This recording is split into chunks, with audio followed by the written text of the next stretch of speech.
Hi everyone, Teddy Baldassarre with TeddyBaldassarre.com. In this video, we're looking at a new brand for this channel with Seiko because we are now an authorized dealer for the brand, and a watch that you probably haven't looked at before, a couple watches here with the SNE583 and 85. Some great dive watches for smaller wrists. So in this video and on this channel, we cover watches available for purchase on our website, TeddyBaldassarre.com, as an authorized dealer. So in this video, deep dive on these timepieces, final points of consideration at the end, and also throughout this video, if you have any questions or you want to buy these watches, check out the link in the description to the product page down below. But guys, let's jump into the video and take a closer look at these two watches. Now, Seiko's history with dive watches is truly legendary, starting with the 62 Mas in 1965, followed by the 6105, the 6309, Tuna, Arnie, SKX, and Turtle in more recent years. In the modern day, when it comes to affordable dive watches that capably split a passionate enthusiast following with undeniable credibility among actual recreational, professional, and military divers,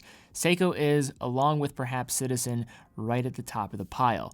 However, despite its laurels, Seiko dive watches also have a tendency to be large, if not downright huge, in many instances. Look at the Tuna at almost 48 millimeters. But those seeking for a more mid-sized diving experience within the Seiko family, for many years you had the SKX 013, which was long time a solid option. But that relic is of a bygone era and was quietly discontinued alongside the aforementioned SKX. But in this video, we're going to take a look at a newer mid-sized diver from Seiko that feels poised to fill the void. The blue dial Prospex SNE585 and the green dial SNE583, both of which offer attractive sizing, strong finishing for the price, and a solid solar quartz caliber within. Now, while there are a lot of things to like with this new collection from Seiko, the standout aspect of these watches for me is the sizing, offering a true mid-size option to a collection that tends to be challenging for those with smaller wrists or those who just prefer more vintage style dimensions. At 38.5 millimeters in diameter, 46.5 millimeter in length, and just over 11 millimeters in thickness, the SNE models here are truly restrained while also following the broader Seiko trend of wearing slightly smaller on the wrist than what the case size might indicate. For me, the mid-size Solar Seikos wear closer to a 37 or a true 38 on the wrist, small for a modern dive watch, with the effect largely stemming from the real estate being occupied by the prominent diver's elapsed time bezel. Aiding the comfortable wear is a 3-link, generally oyster-style bracelet that is anchored to the central case at a versatile 20 millimeter lugs. Like a lot of Seiko bracelets, this one is worthy of some criticism, with the folded end links and clasp, but does offer substantial solid links that are adjusted with a pin and collar system. For those looking to take this watch into the depths as intended, the bracelet, which does have 4 points of micro adjustment, does not offer any type of extension system, meaning a NATO might be the best to bring along for the use over diving suits. As is often the case with Seiko in this price range, the case and bracelet finishing is solid, with the central case offering especially broad shoulders that are vertically brushed on top. Along the case sides, a slender bevel is neatly polished, acting almost as a narrow channel, making the transition to the near vertical polished case sides. At 5.8 millimeters, the dome screw-down crown is unsigned and positioned between crown guards at 3, pairing with the screw-down case back, providing 200 meters of ISO certified water resistance for these prospect divers.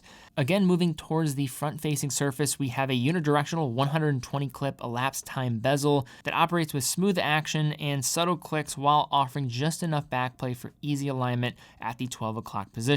In either variant, the bezel insert color follows the dial while also offering fine circular graining that does well in elevating the perception of these attainable tool divers. On the dial, we have a flat sapphire crystal, always nice to see, at $500, keeping watch over the utilitarian dive watch display lying beneath. In either color, the primary surface of the SNE dials is finished with a subtle sunray effect, along with the circular texture within the bezel insert, again helping to elevate the perception of these ISO certified dive watches. Simple indices appear to be applied over the eye-catching primary surface, and each is inset with a prominent helping of Seiko's Lumen Bright material. At 3, a simple cut date aperture allows for a clear view of the black on white date wheel underneath. Dial text is also pleasantly restrained with only the Seiko's brand word mark at noon, along with the Prospex X, Solar, and Divers 200 meters, all printed at 6.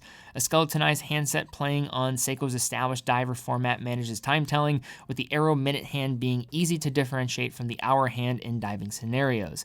As you'd expect, the luminescent material utilized across the dial and hands is excellent, and these mid-sized Seiko Seiko divers present a great option in lower lit environments. Speaking to these dials generally, about all I can think to say is that the dial is a bit safe and more generic than typical, leaning less into some of Seiko's established codes compared to other Prospex divers in a way that should give these watches additional mass appeal. They're legible and well finished. The seconds hands on both of the versions that we are testing out here are hitting the markers on the spot, but again, probably keep in mind the expectations here that that's not going to be perfect across all of these. Turning the SNE models over, we have a closed case back emblazoned with Seiko's iconic wave motif, keeping watch over the solar quartz caliber produced in-house by the brand. Now, Seiko's Solar V147 caliber is a straightforward time and date analog quartz caliber, offering a level of accuracy stated at plus or minus 15 seconds per month.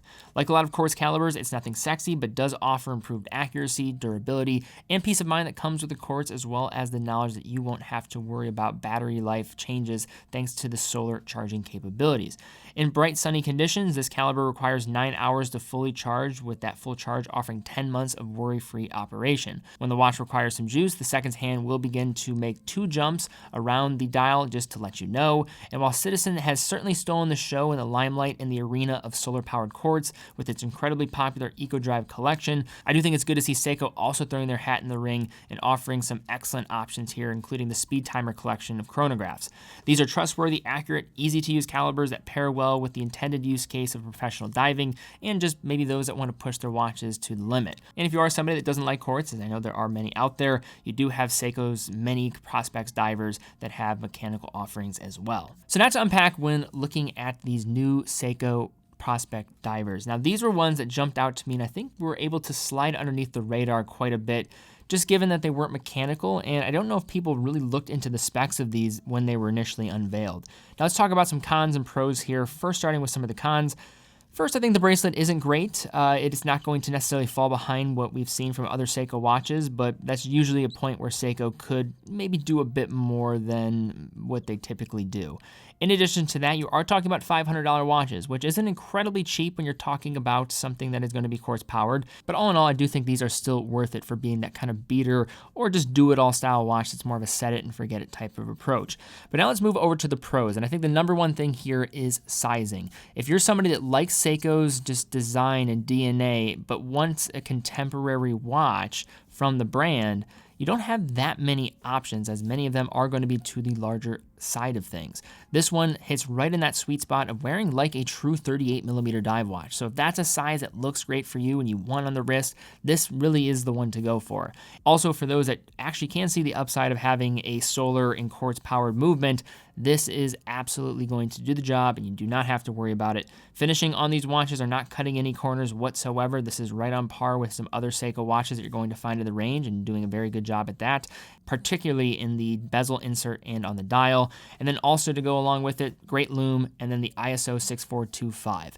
How I would sum these up simply: not going to be for those that are looking towards the mechanical options, more of an alternative, something that's going to have, of course, the robust nature that comes with Seiko watches, but going to be more of a set it and forget it type of watch. But primarily, these are going to be for those that have a desire for a smaller dive watch on the wrist. And for one under $500 from a brand like Seiko, this is among the best that you're going to come by if that is you. All right, guys, well, thank you again so much for watching. If you enjoyed the video, please give it a thumbs up, subscribe, and hit the bell icon. It's a great way to help out the channel. But also, definitely check out Baldassarre.com. We're an authorized dealer of over 30 brands, including the watches covered in this video. It's a great way to get a watch. You have a full factory warranty for all the products that we offer, dedicated customer service team based here in the United States, and we don't take any money from the brands to produce the videos that we're creating. How we're able to support myself, the entire team here, and all the content that we produce is through selling watches on Baldassarre.com. So if you like this content, also the content we do on the main channel, it's the best way to support the content to allow us to continue to foster a new generation of watch enthusiasts in the process. But guys, thank you again so much for watching. Be well, and I will see you all very soon.